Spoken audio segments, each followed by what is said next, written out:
Mana ishimwe bene data, ndashima Imana ikomeje kutugirira neza, Imana ikomeje kuturinda nishimwe. Kandi ubundi nkaba matahije bene data mwese aho muri, amahoro y'Imana akomeze abane namwe, kandi Uwiteka akomeze abiteho. Ndagira tuganire ijambo ry'Imana rivuga ngo unesha azaragwa byose.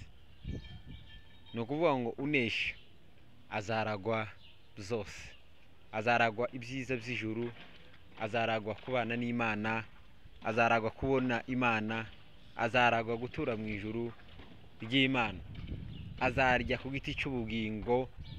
Unesha wese azabana n'abamarayika, unesha azaragwa byose, ibyiza by'Imana byose azabiragwa. Imana ishimwe cyane. Uwo ni unesha, uwo ni unesha. Rero reka tuganire ijambo ry'Imana tuzo gusanga mu byahishuriwe Yohana sura 2 umurongo wa 7. Aravuga ngo ufite ugutwi niyumve ibyo umwuka abwira amatorero, unesha nzamuha kurya ku mbuto z'igiti cy'ubugingo kiri muri paradizo y'Imana. Amen. Ufite ugutwi niyumve icyo umwuka abwira amatorero, ufite ugutwi niyumve icyo umwuka avuga. Umwuka w'Imana uyu munsi wa none uje ukubwira ngo unesha azahabwa kurya ku mbuto z'igiti cy'ubugingo kiri muri paradizo.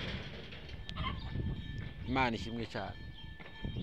Unesha ni uzahabwa kurya ku mbuto z'igiti cy'ubugingo, kandi abazarya kuri izo mbuto z'igiti cy'ubugingo abo bazabaho iteka ryose, abo bazabaho badapfa, abo bazabaho basugiye, abo bazabaho nta ndwara, abo bazabaho baguwe neza, abo bazabaho batarira, abo bazabaho iteka ryose, kuko bazaba birira ku mbuto z'igiti cy'ubugingo.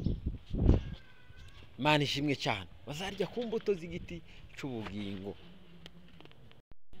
ariko akondisiyo ke uzaba wagize gute, uzaba wanesheje.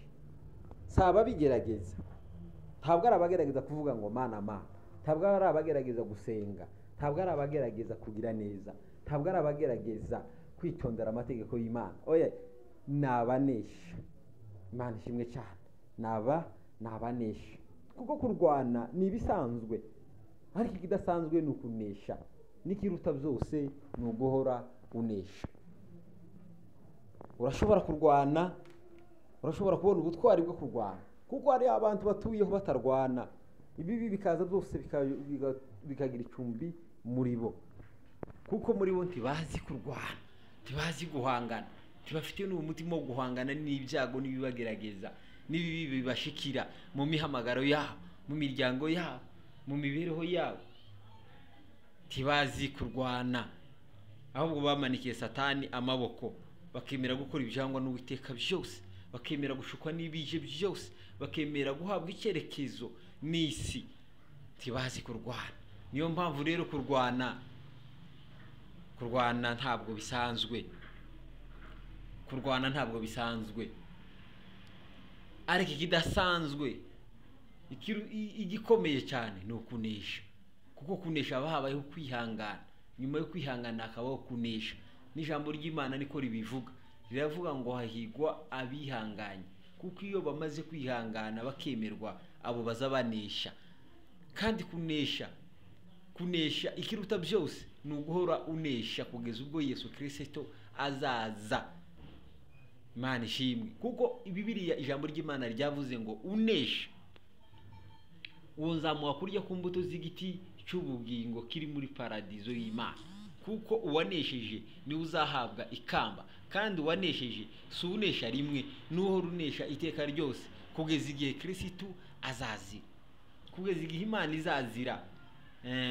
Uwo ni uzabasha guhabwa impembo.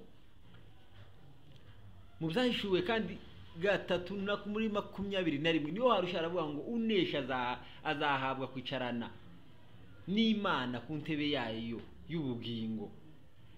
Haravuga ngo kandi ngo nawe azaba Imana ye, ngo nawe umwana we. Yego, icyo gihe uzahabwa kwicarana n'Imana kuko wanesheje wanesheje kandi wahoze unesha kugeza ubwo Kristo yazi akagusanga akabasha kugucura agasanga urusanzwe unesha. Hari abanesha none ejo bakanesha, hari abanesha imyaka myinshi ariko finalema bakarangiza batsinzwe. Abo sibo bazahabwa impembo, ahubwo impembo zizahabwa abandi, zizahabwa babandi bahora banesha. Imana itubabarire cyane. Kunesha ntabwo ari ukunesha umwaka umwe, kunesha si ukunesha imyaka 2, kunesha si ukunesha imyaka 10, ahubwo kunesha ni ukunesha kugeza ubuzima bwawe bugize iherezo. Icyo gihe nicyo gihe uzahabwa ikamba ryo wanesheje. Bibiliya yarashira avuga ngo bazahabwa noneho byose, ngo kandi abo bazahabwa kwicarana n'Imana ku ntebe yayo y'ubugingo, kandi ubugingo buhoraho. Rero bene data ndabifuriza kunesha. Muneshe ibibagerageza, muneshe ibibakururira mu byaha, muneshe ibibakururira mu rugomo, muneshe ibibakururira mu ishari n'inzangano, muneshe ibibakurikira mu ntonganya, muneshe ibibakurikira mu mihamagaro yanyu, muneshe ibibakurikira mu masengesho yanyu. Mwicare muri maso kugira ngo mubashe kunesha kugeza igihe umwami Kristo azazira akabasha kubaheza ibyasezeranijwe, ngo kandi yabasezeranije tishobora kubabesha no kuri no kubikora izabikora, no kubikora izabikora. Kandi n'ibihano byose yasezeranije abatayubaha, ibyo byose nabyo izashigwa ruko bisohoje. Muri Maraki niho abivuga neza, akavuga ngo azaba umunsi utwika gitanura ry'umuriro, abibone bose n'ingozi z'ibibi abo bazasha bahinduke ibishingwe, kuko tizabasigira n'umuzi cyangwa ishami. Rero wewe nimba wanze kwihangana, ukanga kwihanganira ibikugerageza, ukanga kwihanganira ibihe bibi bikugeraho, hari ibihe bibi bitugeraho tukananirwa kubyihanganira, tukabishakira ibisubizo mu mafuti n'amanyanga, ariko tukananirwa kwihangana titumenye koko dufite uturwanirira ari we Jemedari wetu, ari we Imana yacu yonyine iziturwanirira. Tukanga kubyihanganira tukishora mu byo tureba byo tuzanira igisubizo cyavuba, titumenye kuko abatanesha abo bose nabo bafite igihano cyabategurijwe. Imana itubabarire cyane. Tugashaka amahoro ari artificiel, amahoro twishakira, tugashaka umutuzo twishakira uri artificiel, kandi titumenye kuko iyo mituzo izashira vuba. Tugashaka imari itarimwo ubushake bw'Imana, tugashaka amahoro atarimwo amahoro y'Imana, tugashaka ubuzima bwiza butarimwo ubuzima bw'Imana. Ibyo byose bizayoyoka. Imana itubabarire cyane. Abaterera muri uyu mubiri, ababibira muri uyu mubiri bazasarura kubora. Ubibira amahoro muri uyu mubiri atarimwe amahoro y'Imana azasarura kubora. Ubibira ibyishimo muri uyu mubiri bitarimwe ibyishimo by'Imana wazasarura kubora. Ariko wihangana wese akihanganira ibimugerageza, akihanganira ihari mbi, akihanganira uburwayi bwe, akihanganira impamagazi imukururira mu gukora ibyaha, akihangana.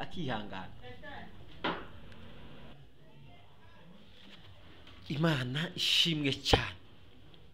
Kwihangana si ukwihanganira gusa ibyo tureba, twihanganira n'ibidukururira mu byaha. Ibitekerezo bitubwira ngo ngwino bireze, isi ireze kandi yeze uburabyo, kandi irimo irahamagara ngo ngwino usarure. Uwihangana akareka gusarura ubu burabyo bweze bw'iyisi, iri shari ryeze ry'iyisi, izi zangano zeze z'iyisi, aya macakubiri yeze y'iyisi, ubujura n'ubusambanyi n'ibindi byose bigeretseho bireze, isi irabyejeje, iri kirahamagara ngo abantu nibaze basarure. Uwihangana wese akareka kuja gusarura muri uyu murima w'isi, ahubwo akajya gusarura mu murima w'Imana, uwo niwe uzabasha guhabwa impembo, guhabwa kuragwa ibyiza byose by'Imana. Rero mwene data ndakwifuriza kwihangana. Wihangane ayo majwi yose agukururira aguhamagara ngo ngwino. Wihangane upfuka amatwi uvuge ngo nakaza mwendo na yakabizi maisha kwa Bwana ili nikauone uzuri wa Bwana, tabu na matatizo. Ibyo ntikibireba ukundi ntibikikanga ukundi, kuko mfite aho nsiganirwa kuja, tahandi ndimo nsiganirwa kuja, ndimo ndasiganirwa kuzabona Imana, ndimo ndasiganirwa kuzicarana n'Imana, ndimo ndasiganirwa kuzicarana na Yesu, kugira ngo mbona ibyiza nabikiwe, ndimo ndasiganirwa kuzarya ku mbuto z'igiti cy'ubugingo. Uyu munsi wa none kurasiganirwa kuzahabwa iki? Kurasiganirwa kuzabona iki? Kurasiganirwa kuzatura hehe? Twebwe twaranemashije ko turasiganirwa kuzabona Imana, ko turasigwa kuzabona ibyiza twabikiwe, ko turasiganirwa kuzaba mu ijuru ry'abera. Rero usiganirwa wese uwo azayirinda, usiganirwa wese uwo azapfuka mu matwi, usiganirwa wese uwo azayirinda bihagije, usiganirwa wese uwo azayiragiza Imana. Rero bene data, uziganirwa wese azarwana kandi aho aharanira kunesha, kandi agaharanira guhora anesha iteka ryose. Rero mureke tuneshe ibitugerageza. Ibigeragezo ntibizabura. Kristo ntiyadusezeranije ubuzima buzira ibigeragezo. Ibigeragezo bizahoraho iteka ryose. Ibigeragezo bizahoraho iteka ryose. Ariko tube abanesha, duhore tunesha iteka ryose. Dunesha amaso, tuneshe umubiri, tuneshe Satani, duhore tunesha kugira ngo tuzasezeranwe, tuzahabwe ibyasezeranijwe. Ijambo ry'Imana rije rivuga ngo uyu munsi wa none turwane kandi duhore tunesha iteka ryose. Amen.